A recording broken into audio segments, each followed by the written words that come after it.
A major victory for Governor Gavin Newsom tonight. But it was not just a victory tonight for the Democratic Party. It was a victory for the United States of America. California voters overwhelmingly approved Proposition 50, designed to push back against Republicans' efforts to gain seats in Congress. And we had to do this because we couldn't let Texas decide our fate. Tonight, reaction from those for and against the proposition, how our region voted and how its passing will redraw the political landscape. In one fell swoop, political insiders grabbed the power away from the people. Results are rolling in for Prop 50. This is a look at the results right now. The proposition is projected to have passed by a large margin, with 65% of the tallied votes saying yes to those new redistricting maps. And right now we have Commitment 2025 team coverage. KCRA 3's Peyton Headley and Anhita Jafari are live at Sacramento and San Joaquin County election offices as votes continue to come in. Now, Cecil Hannibal is tracking the Republicans responding, but we begin with Ashley Zavala with the Democrats celebrating tonight. And Ashley, Governor Newsom has already addressed the cameras at the Democratic Party headquarters. What's his message to Californians tonight? Yeah, Curtis, his message has been what it has been throughout this very quick 90-day campaign, which is that this was a referendum against President Donald Trump. The president having an approval rating in California, according to latest polls, at 26%. And the governor noting that this was California voters' way of pushing back against the president. This is what he had to say. We're proud of the work that the people of the state of California did tonight to send a powerful message to an historic president. Donald Trump is an historic president. He is the most historically unpopular president in modern history. In every critical category, Donald Trump is underwater. He promised to make us healthier. He promised to make us wealthier. We're sicker and poorer. And he fundamentally understands that. Why else would he call Greg Abbott saying he's entitled to 5 seats? Why else is he trying to rig the midterm elections before one single vote is even cast? He understands his position at this moment in the United States of America. Now, Governor Gavin Newsom not surprised by these results because polling leading up to tonight indicated that this was exactly going to happen. The governor's campaign actually told small dollar donors to stop donating in the week leading up to this.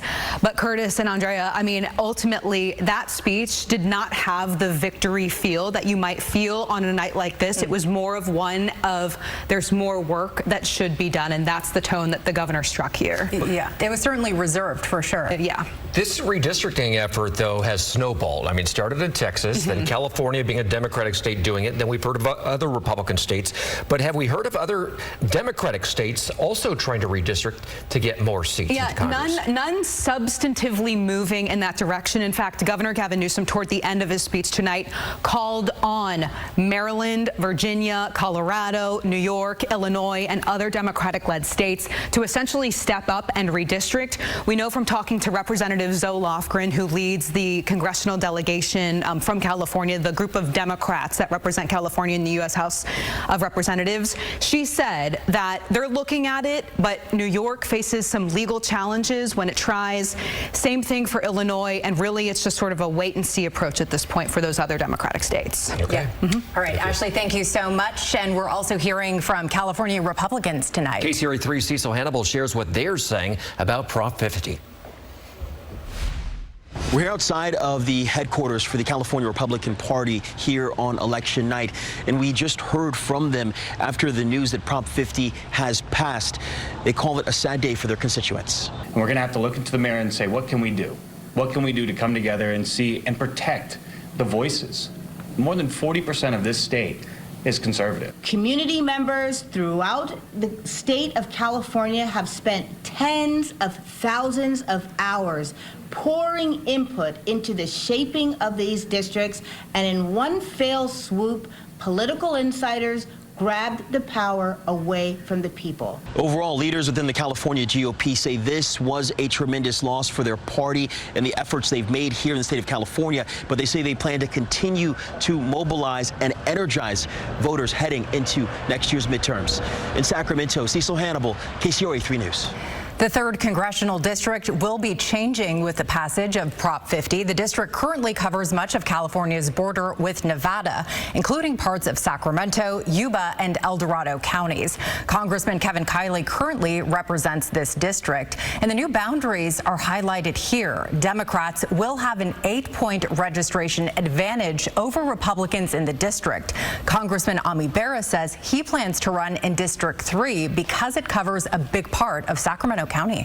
Representing 60% of that district, and I look forward to getting to know the folks up in Tahoe and Truckee, Granite Bay. You know, let's bring representation to those folks. The 3rd Congressional District is currently represented by Congressman Kevin Kiley, and tonight we asked what he plans to do now that his district will change dramatically. I will be running to re-election to the House, but because my district's going so many different ways, it's going to take some time for me to decide and talk with my constituents about what the best path forward is. Well, we're also hearing from Republican Congressman Doug LaMalfa, who represents District 1. Now, before Prop 50, that district was the orange area you see here. It spanned from Knights Landing all the way to the Oregon state line. Well, that green area there, that's the new district. So let's take a closer look. It shrinks and it moves west, now leaning Democratic. Congressman LaMalfa told me from Washington, D.C. tonight, all but one county he currently represents voted no on 50.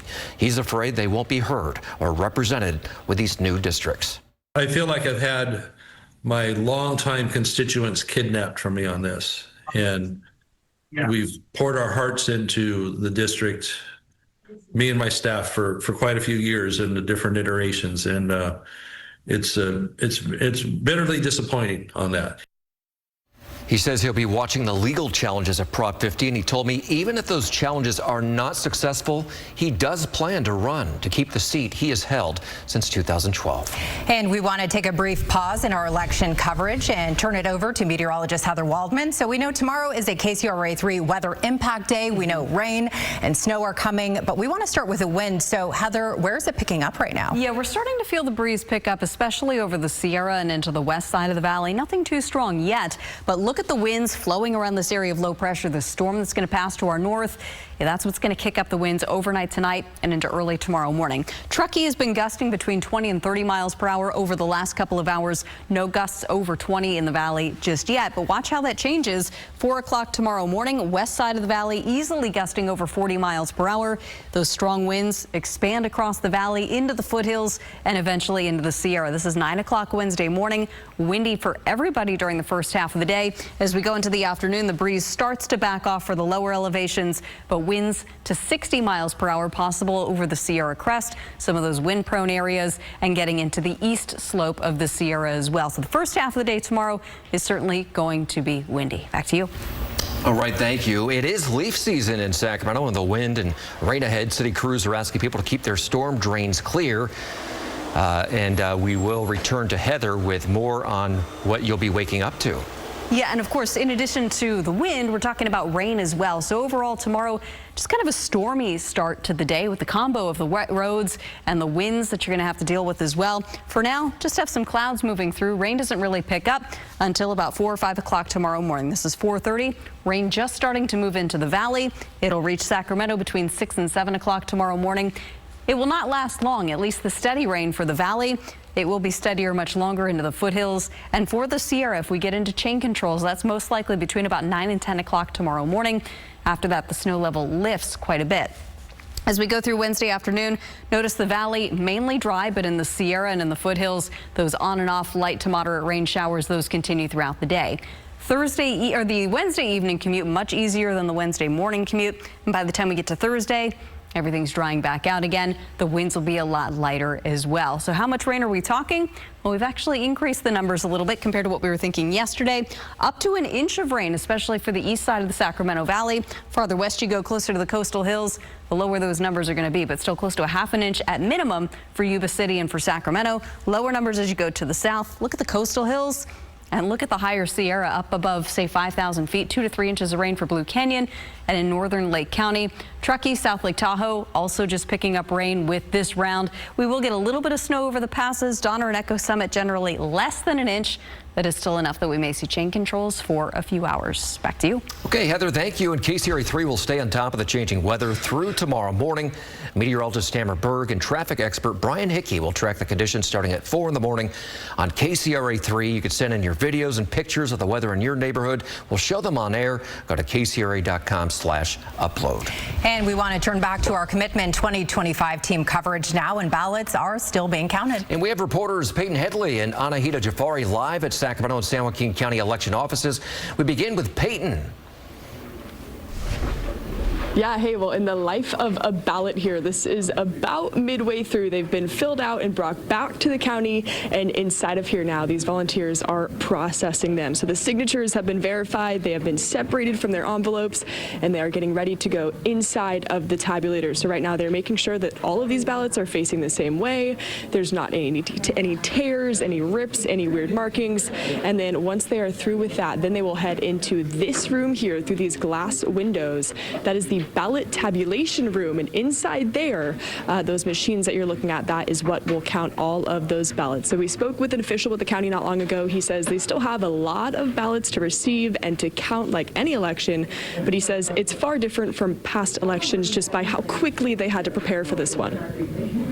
The election was called 75 days ago, so everything that we did was just it was like a sprint. We usually have months, if not years, to plan an election, and we had like 18 days to find all of our vote center locations, our ballot drop box locations. We had 30 days to staff up.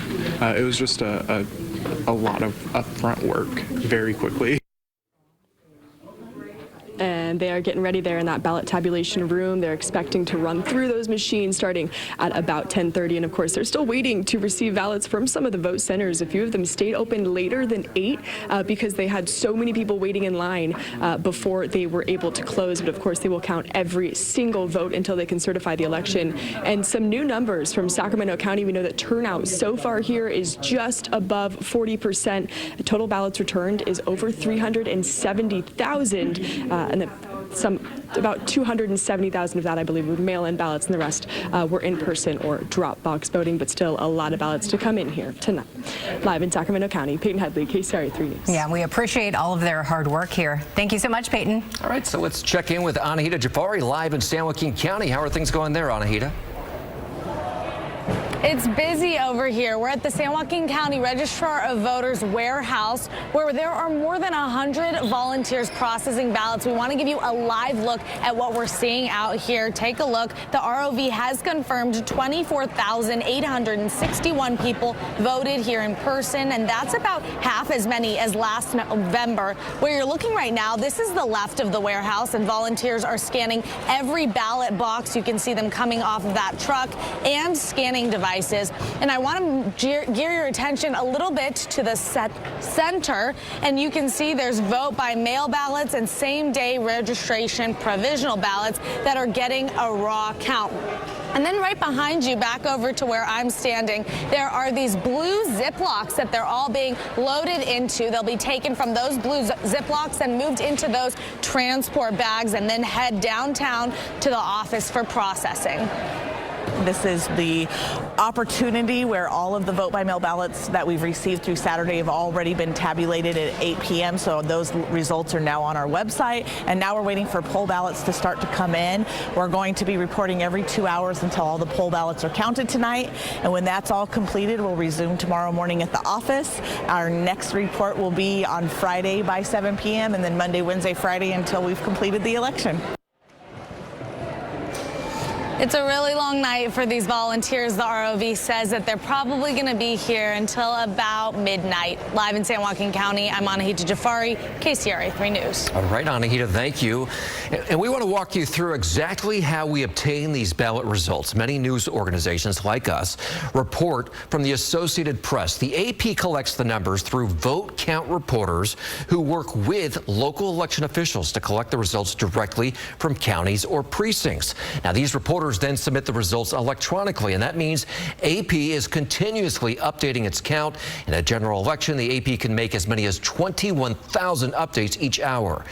To get a look at how our area voted, KCRA 3's Gulston Dart joins us now in the studio. Gulston? Yeah, and in doing that, Curtis, we're going to show you what we use when we're tabulating all of these numbers and putting them together to show you so we can give you the most accurate numbers throughout all of election night. So yeah, this is basically the map that we work off of with the AP numbers. And while the outcome of the election may not be that surprising to people, some of the numbers and how they came out are actually a little bit surprising. But first of all, let me start in Sacramento County. This one not really a surprise at all here. You can see nearly 2/3 of the voters voting yes for Proposition 50. And of course, in your bigger areas like Los Angeles, that's pretty obvious there that they were going to vote for yes. But then you get into some other areas in our viewing area right here. Let's start with Stanislaus County. Pretty close there with the number of votes that are already counted right now. Just about 1,000 votes there separating yes and no on 50.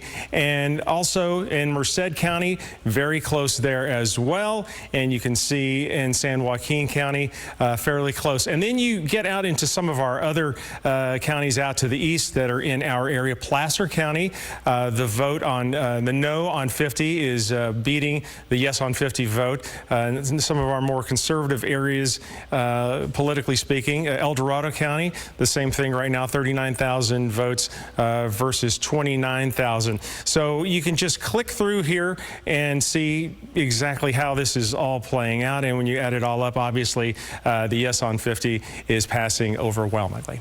Back to you. All right, Gulston, thank you. And be sure to stay with us for continued election night coverage. We'll have live updates through 11 o'clock, our news tonight. To get the latest results right to your phone, you can download the KCRA 3 app and turn on alerts.